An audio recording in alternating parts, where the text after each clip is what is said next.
সৌন্দর্যতা দেখানোর জন্য না, সুন্দর হওয়ার জন্য বেড়ে ওঠো এই প্রকৃতির বুকে।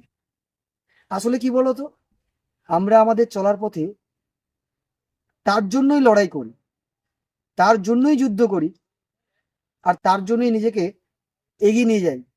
সর্বশেষ নিজেকে আঘাত করি।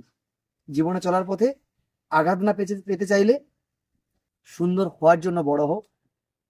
এটুকু তোমার জন্য আজকের টপিক দিয়ে গেলাম। একজন মানুষের গায়ের রং ধবধবে সাদা কিংবা ফর্সা থাকলেই সেই মানুষটা সুন্দর হয়ে ওঠেন। মানুষটা তখনই সুন্দর হয় কেবলমাত্র তার চরিত্রের মাধ্যমে। ঠিক একইভাবে একজন মানুষ বড় বড় প্রতিষ্ঠান থেকে যখন বড় বড় ডিগ্রি অর্জন করে, তখন সে মানুষকে শিক্ষিত বলে ধরে নেবেন না। সে মানুষটা তখনই শিক্ষিত কেবলমাত্র তার মনুষ্যত্বের মধ্য দিয়ে।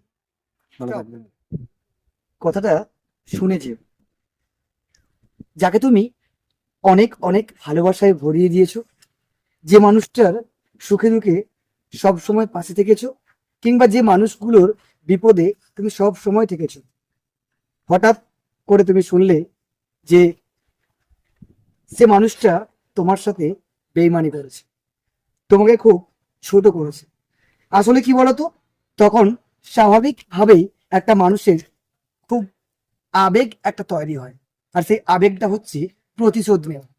সেটা হতে পারে কোনো ভালো বন্ধুত্বের রিলেশন, হতে পারে কোনো আদার্স রিলেশন।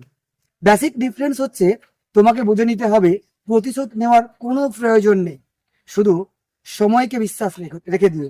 কারণ ইংলিশে একটা খুব সুন্দর কথা আছে, রিভেঞ্জ অফ নেচার। তুমি ছেড়ে দিলেও প্রকৃতি কিন্তু মানুষকে ছেড়ে দেয় না।